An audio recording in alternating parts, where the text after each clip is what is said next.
والذين يقولون ربنا هب لنا من أزواجنا وذرياتنا قرة أعين ربی اشرح لی صدری ویسر لی امری واحلل عقدۃ من لسانی یفقہوا قولی ربی یسر ولا تعسر وتمم بالخیر وبک نستعین۔ السلام علیکم ورحمۃ اللہ وبرکاتہ۔ آج انشاءاللہ ہم اپنے 4 پارے کا آغاز کریں گے، تو آئیے شروع کرتے ہیں۔ 4 پارے کی پہلی آیا میری فیورٹ ترین آیا میں سے ہے، آپ لوگ بھی اس کو غور سے سنیے گا کیونکہ بہت خوبصورت اس کے اندر میسج ہے کہ اللہ سبحانہ تعالیٰ فرماتے ہیں اعوذ باللہ من الشیطان الرجیم بسم اللہ الرحمن الرحیم لن تنالوا البر حتی تنفقوا مما تحبون وما تنفقوا من شیء فإن اللہ بہ علیم، کہ اللہ سبحانہ تعالیٰ فرماتے ہیں کہ لن تنالوا البر، کہ تم نیکی حاصل ہی نہیں کر سکتے ہو حتی تنفقوا ما تحبون، کہ جب تم وہ چیز خرچ نہ کرو، دوسروں کو وہ چیز نہ دو یا اللہ کے راستے میں وہ چیز نہ دو، اللہ کی محبت میں وہ چیز نہ دو جو تم اپنے لیے پسند کرتے ہو۔ دیکھیں کتنی بڑی بات ہے۔ اب آپ سب اپنے آپ کو دیکھیے، ہر کوئی سوچیں کہ جب ہم کبھی کسی غریب کو دینا چاہتے ہیں تو کہیں ایسا تو نہیں ہوتا کہ وہ جو کپڑا ہمیں پسند نہیں ہے، جو ہم نے پہن لیا ہوا ہے، جس میں سے اس میں کوئی ایسی چیز ہی نہیں رہی ہے، تو ہم کہتے ہیں چلو جی یہ اب غریب کو دے دیتے ہیں، اور پھر بڑا احسان بھی ہوتا ہے کہ ماشاءاللہ میں تو بڑا دیتی ہوں، میں نے تو اس کو بھی یہ دیا، اس کو بھی یہ دیا۔ کبھی آپ یہ دیکھیں اگر اپنے جیسے لوگوں کو تو گفٹ دینا ہوتا ہے تو بیسیکلی ہمیں یہ ہوتا ہے کہ ہم اسی طرح سے دیں جیسے انہوں نے ہمیں دیا، یا کبھی ہم اپنے سے بہتر لوگوں میں جب ہم جاتے ہیں تو ہم ان کو کوشش کرتے ہیں کہ ہم اپنی اوقات سے بھی بڑھ کے ان کو چیز دیتے ہیں۔ اب یہاں پہ اس آیت کو ذرا رکھ کے دیکھیے کہ جب کبھی آپ اپنے ورکرز کو، جو آپ کے کام کرتے ہیں، آپ کے نوکر ہیں یا آپ کے غریب رشتہ دار ہیں، آپ ان لوگوں کو جب کچھ دیتے ہو تو آپ کیسے دیتے ہو؟ لن تنالوا البر حتی تنفقوا ما تحبون، اور تم جب تک وہ چیز، جب تو اپنے لیے تم پسند نہیں کرتے ہو تب تک وہ خرچ نہیں کرو گے، تم نیکی کو پا ہی نہیں سکتے ہو۔ اور اللہ سبحانہ تعالیٰ فرماتے ہیں کہ فإن اللہ بہ علیم، بے شک اللہ سبحانہ تعالیٰ اس کو جانتے ہیں۔ اللہ سبحانہ تعالیٰ تو دلوں کے حال بھی جانتے ہیں نا۔ تمام کھانے کی چیزیں تھی حلال بنی اسرائیل کے لیے، مگر جو حرام کر لیا تھا اسرائیل نے خود اپنے اوپر قبل اس کے کہ نازل کی گئی تھی تورات، کہہ دو ان کو کہ لاؤ تورات کو، پھر پڑھو اسے اگر تم سچے ہو، پھر جو کوئی گھڑ لے اللہ پر جھوٹ اس کے بعد تو ایسے لوگ ظالم ہیں۔ اب یہاں پہ کیا تھا کہ جب نبی صلی اللہ علیہ وسلم پر وحی نازل ہو رہی تھی، نبی صلی اللہ علیہ وسلم نے حلال حرام کے بارے میں بتا رہے تھے، تو اہل کتاب جو تھے انہوں نے ان کے اوپر اونٹ کا گوشت حرام تھا، تو وہ بڑے حیران ہوئے۔ انہوں نے کہا کہ جی یہ تو کہتے ہیں کہ یہ اللہ کی طرف سے نبی اور اللہ کی طرف سے کتاب ہے، یہ کیسی کتاب ہے کہ ایک کتاب میں تو حرام کیا گیا، ایک کتاب میں حلال کیا گیا؟ تو اس کا جواب اللہ سبحانہ تعالیٰ یہاں پہ دیتے ہیں کہ وہ جو انہوں نے خود اپنے اوپر حرام کر لیا ہوا تھا، ہوا کیا تھا کہ حضرت یعقوب علیہ السلام نے اپنے اوپر گوشت جو تھا ان کا حرام اس لیے کیا تھا کہ کچھ روایات میں آتا ہے کہ جیسے ان کو شیٹکا کی درد ہوتی تھی تو ان کو کسی حکیم نے یہ کہا تھا کہ وہ یہ گوشت نہ کھائیں، یا کسی بھی وجہ سے انہوں نے اپنی بیماری کی وجہ سے یا اپنے اوپر وہ چیز وہ نہیں کھایا کرتے تھے، تو بعد کی نسلوں نے ان کو جب دیکھا کہ وہ انہوں نے نہیں کھایا تھا تو انہوں نے وہ اپنے اوپر حرام ہی کر دیا۔ اب جب محمد صلی اللہ علیہ وسلم آئے تو اللہ سبحانہ تعالیٰ نے وہاں پہ جب ہمیں یہ بتایا کہ یہ گوشت جو ہے یہ انہوں نے خود ہی اپنی مرضی سے حرام کر دیا تھا، لیکن ہمارے اوپر یہ حلال، مطلب یہ گوشت حرام نہیں ہے، یہ حلال ہے، تو اس کے اوپر انہوں نے جب یہ کہا کہ ایسے کیسے ہو سکتا ہے، تو اللہ سبحانہ تعالیٰ نے فرمایا کہ تم نے خود ہی اپنے اوپر حرام کیا ہوا تھا، اور اللہ سبحانہ تعالیٰ جو چیز شروع سے جس شریعت پہ حلال اور حرام تھی اسی طرح سے شریعت میں سوائے وہ جو ان کے گناہوں کی سزا کے طور پر ان پہ حرام کی گئی تھی۔ اللہ سبحانہ تعالیٰ فرماتے ہیں کہ پھر جو کوئی گھڑ لے اللہ پر جھوٹ اس کے بعد تو ایسے لوگ ظالم ہیں۔ کہہ دو سچ فرمایا اللہ نے تو پیروی کرو دین ابراہیم کی، جو سب سے بے تعلق ہو کر اللہ کا ہو رہا تھا اور نہ تھا وہ مشرکین میں سے۔ یقیناً پہلا گھر جو مقرر کیا تھا لوگوں کی عبادت کے لیے وہی ہے جو مکہ میں ہے، بابرکت اور موجب ہدایت، جہاں لوگوں تمام جہان والوں کے لیے، اس میں ہے نشانیاں کھلی، مقام ابراہیم ہے، اور جو کوئی داخل ہوا اس میں ہو گیا امن والا، اور اللہ کا حق ہے لوگوں پر کہ حج کرے اس گھر کا، ہر وہ شخص جو استطاعت رکھتا ہے یہاں تک جانے کی، اور جو انکار کرے تو یقیناً اللہ بے نیاز ہے اہل عالم سے۔ اب یہاں پہ دیکھیے کہ حج کے بارے میں کہ اللہ سبحانہ تعالیٰ کا یہ حق ہے بندے پہ کہ جو اللہ سبحانہ تعالیٰ نے جس کو استطاعت دیا ہے کہ وہ خانہ کعبہ کا حج کرے۔ اب آپ یہ دیکھیں کہ استطاعت کس کو نہیں ہوتی ہے۔ آپ نے کتنے لوگوں کو دیکھا ہے کہ جب چھٹیاں آتی ہیں وہ اتنی سیر کرنے کے لیے چلے جاتے ہیں،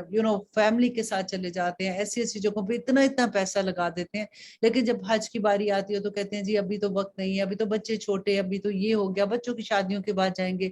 کس نے دیکھا ہے کہ زندگی کو مہلت کس نے کتنی دی ہے؟ تو یہی اللہ سبحانہ تعالیٰ یہاں پہ فرماتے ہیں کہ یہ اللہ کا حق ہے، اور جس میں استطاعت ہے حج کرنے کی اور وہ نہیں کرتا تو اس کو گناہ ہے اس کا، لیکن جو استطاعت نہیں رکھتا اس پہ اس کا کوئی گناہ نہیں ہے۔ اب اللہ سبحانہ تعالیٰ فرماتے ہیں کہہ دو اے اہل کتاب کیوں کفر کرتے ہو تم اللہ کی آیات سے۔ دیکھیں پھر میں آپ کو بار بار ایک چیز بتاتی ہوں کہ اللہ سبحانہ تعالیٰ نے پورے قرآن میں آپ دیکھیں گے کہ بار بار جو ایک چیز آتی ہے کہ تم کیوں انکار کرتے ہو اللہ سبحانہ تعالیٰ کی آیات کا۔ اللہ کی آیات کا انکار کرنا کیا ہے؟ کہ اللہ کی آیات کا انکار کرنا، اللہ کے حکموں کا انکار کرنا۔ جو لوگ جان بوجھ کر، ان کو پتہ بھی ہے کہ اللہ سبحانہ تعالیٰ کے یہ احکامات ہیں اور وہ آسانی سے نہیں کرتے ہیں، اس لیے نہیں کرتے کہ جی یہ this is not our lifestyle, آج کل تو یہ ممکن نہیں ہو سکتا، نہیں میرے سے تو ایسا نہیں ہوتا۔ پھر کیا ہوتا ہے کہ ہم پک اینڈ چوز کرتے ہیں، کچھ نیکیاں ایسی ہیں جو ہم کرتے ہیں، پھر کچھ ہم چھوڑ دیتے ہیں، تو ہم سوچتے ہیں کہ ہم نے تو اتنی نیکیاں کی ہیں، اب اگر ایک دو نہ بھی کریں گے تو کوئی فرق نہیں پڑتا۔ ایسا کچھ نہیں ہے۔ اللہ سبحانہ تعالیٰ کے تمام احکامات اس قرآن میں بینہ ہے، اور جو نہیں مانتا تو اللہ سبحانہ تعالیٰ کہتے ہیں کہ تم اور وہ لوگ جنہوں نے کفر کرتے ہیں وہ اللہ کی آیات کا انکار کرتے ہیں، جبکہ اللہ گواہ ہے اس پر جو تم کرتے ہو۔ کہہ دو اے اہل کتاب کیوں روکتے ہو تم اللہ کے راستے سے اسے جو ایمان لایا، تلاش کرتے ہو تم اس میں کجی جبکہ تم خود گواہ ہو، اور نہیں اللہ بے خبر اس سے جو کچھ تم کرتے ہو۔ اے وہ لوگوں جو ایمان لائے، اگر تم کہا مان لو گے کسی فریق کا ان لوگوں میں سے جنہیں دی گئی تھی کتاب، تو پھیر دیں گے وہ تمہیں تمہارے ایمان لانے کے بعد کافر بنا کر۔ اور کیوں کر کفر کرتے ہو تم جبکہ تم ہو پڑھتے کتاب اور سنائی جاتی ہیں تمہیں آیات اللہ کی، اور تمہارے درمیان موجود ہے رسول اللہ کا، اور جس نے مضبوط پکڑ لیا سہارا اللہ کا تو یقیناً ہدایت پا گیا، وہ سیدھے راستے کی طرف ہے۔ اے وہ لوگوں جو ایمان لائے ہو، ڈرو اللہ سے جیسا کہ حق ہے اس کے ڈرنے کا، اور تم ہرگز نہ تمہیں موت آئے یہاں تک کہ تم مسلمان ہو، اور مضبوطی سے تھام لو اللہ کی رسی کو سب مل کر، اور نہ کرو فرقہ بندی، اور یاد کرو مہربانی اللہ کی اپنے اوپر جب تم تھے دشمن آپس میں، پھر ڈال دی اس نے الفت تمہارے دلوں میں، پھر تم ہو گئے اس کی مہربانی سے بھائی بھائی، اور تم تھے کنارے پر گھڑے کے آگ کے تو بچا لیا اس نے تم کو اس سے۔ اسی طرح کھول کر بیان کرتے ہیں اللہ تم سے اپنی آیات کو تاکہ تم ہدایت حاصل کر سکو۔ اب یہاں پہ اللہ سبحانہ تعالیٰ یہی فرماتے کہ جب اہل مدینہ، جب نبی صلی اللہ علیہ وسلم مدینہ میں آئے تو اس وقت آپس میں اوس و خزرت کی اتنی لڑائیاں ہوتی تھی کہ سب ایک دوسرے کے دشمن تھے۔ پھر اللہ سبحانہ تعالیٰ یہ فرماتے کہ تم وہی لوگ ہو جو ایک دوسرے کے جان کے دشمن ہو، جب تم اسلام کے فولڈ میں آ گئے تو پھر تمہاری ساری دشمنیاں محبت میں بدل گئی۔ آپ کو یاد ہے نا جب نبی صلی اللہ علیہ وسلم مدینہ میں آئے تھے تو انہوں نے کس طرح سے اخوت کی مثال قائم کی تھی کہ جو مدینہ میں رہنے والے تھے انہوں نے کس طرح سے مکہ کے رہنے والوں کا استقبال کیا تھا، اور سب میں بھائی چارہ ہو گیا، اور سب ایک دوسرے کی ذمہ داریاں لینے والے بن گئے تھے۔ یہی اللہ سبحانہ تعالیٰ یہ فرماتے ہیں، اور ہونی چاہیے تم لوگوں میں ایک جماعت جو بلاتے رہے نیکی کی طرف اور حکم دیتے رہے اچھے کاموں کا اور منع کرتے رہے برے کاموں سے، اور یہی لوگ ہیں جو کامیاب ہیں۔ یہاں پہ دیکھیے کتنی خوبصورت بات ہے کہ بہت سے لوگ اب آج کل کی دنیا میں بھی دیکھیے ہر کوئی کام میں اتنا مصروف ہوتا ہے، اپنے بزنس میں، اپنی جاب میں، اپنے گھر میں، تو اللہ سبحانہ تعالیٰ فرماتے ہیں کہ پھر بھی ایک جماعت تم میں سے ایسی ہونی چاہیے جو اللہ کے دین کو پڑھے، اور نہ ہونا ان لوگوں کی طرح جو فرق ہو گئے تھے اور انہوں نے اختلاف کرنے لگے آپس میں بعد اس کے کہ آ چکے ان کے پاس واضح احکامات۔ تو یہی لوگ ہیں جن کے لیے عذاب ہوگا بہت بڑا۔ جس دن روشن ہوں گے کچھ چہرے اور سیاہ ہوں گے کچھ چہرے، تو بس وہ لوگ سیاہ ہوں گے جن کے چہرے، ان سے کہا جائے گا کہ کیا کافر ہو گئے تھے تم بعد اپنے ایمان لانے کے، سو چکھو مزہ عذاب کا اس وجہ سے جو تم کرتے تھے۔ اب یہاں پہ قیامت کے دن کی بات ہے کہ قیامت کے دن کچھ لوگ ایسے ہوں گے جن کے چہرے نور کی طرح چمک رہے ہوں گے، وہ ایمان والے لوگ ہوں گے، اور جنہوں نے اللہ سبحانہ تعالیٰ کے احکامات کا انکار کیا اور اللہ سبحانہ تعالیٰ کے ساتھ کفر کیا، وہ لوگ جو ہیں ان کے چہرے اس دن سیاہ ہوں گے۔ بس وہ لوگ جو روشن ہوں گے، جن کے چہرے تو ہوں گی وہ اللہ کی رحمت میں، اللہ اکبر، کہ جن کے چہرے روشن ہوں گے وہ اللہ کی رحمت میں ہوں گے، وہ اس میں ہمیشہ رہیں گے۔ کہاں رہیں گے؟ جنتوں میں رہیں گے نا۔ یہ آیات ہیں اللہ کی جو پڑھ کر سناتے ہیں ہم تم کو ٹھیک ٹھیک، اور نہیں اللہ چاہتا کہ ظلم ہو اہل عالم پر، اور اللہ ہی کا ہے جو کچھ آسمانوں اور جو کچھ زمین میں ہے، اور اللہ کی طرف لوٹائے جائیں گے تمام کے تمام معاملات۔ تم ہو بہترین امت، بھیجا گیا ہے جسے لوگوں کے لیے حکم دیتے ہو تم نیکی کا۔ اب یہ دیکھیں یہ کس کو اللہ سبحانہ تعالیٰ کہہ رہے ہیں؟ ہم مسلمانوں کو کہہ رہے ہیں، آپ کو اور مجھے، ہر بچہ، ہر جوان، ہر مرد، ہر عورت، ہر بوڑھے کے لیے یہ ایک ہی حکم ہے کہ کنتم خیر امت اخرجت للناس تامرون بالمعروف وتنہون عن المنکر۔ اللہ سبحانہ تعالیٰ فرماتے ہیں تم ہو بہترین امت، بھیجا گیا جسے لوگوں کے لیے حکم دیتے ہو تم نیک کام کرنے کا اور منع کرتے ہو برے کاموں سے، اور ایمان رکھتے ہو اللہ پر، اور اگر ایمان لے آتے اہل کتاب تو ہوتا بہتر، بہت بہتر ان کے لیے، ان میں ایمان والے ہیں اور اکثر ان میں فاسق ہے۔ ہرگز نہیں بگاڑ سکیں گے وہ تمہارا سوائے ستانے کے، اور اگر لڑیں گے بھی وہ تم سے تو پھیر جائیں گے پیٹ، پھر نہیں وہ ان کو کوئی بھی مددگار ملے گا۔ اور اللہ سبحانہ تعالیٰ فرماتے ہیں کہ ضربت علیہم الذلۃ، چپکا دی گئی ان پر ذلت، جہاں کہیں بھی وہ پائے جائیں گے، بجے سے اس کے کہ پناہ میں آ جائیں اللہ کی اور پناہ میں آ جائیں لوگوں کی، اور لوٹتے ہیں وہ غضب میں اللہ کے، اور چپساں کر دی گئی ان پر ناداری، اور یہ اس لیے ہے کہ انکار کرتے ہیں وہ اللہ کی آیات کا۔ دیکھیں پھر وہی بات کہ اتنا غضب، اتنا غصہ اللہ سبحانہ تعالیٰ بار بار کہتے ہیں وہ کافر ہیں، اور وہ اللہ سبحانہ تعالیٰ کے غضب کے مستحق ہیں۔ وہ کون لوگ ہیں؟ جو اللہ کی آیات کا انکار کرتے ہیں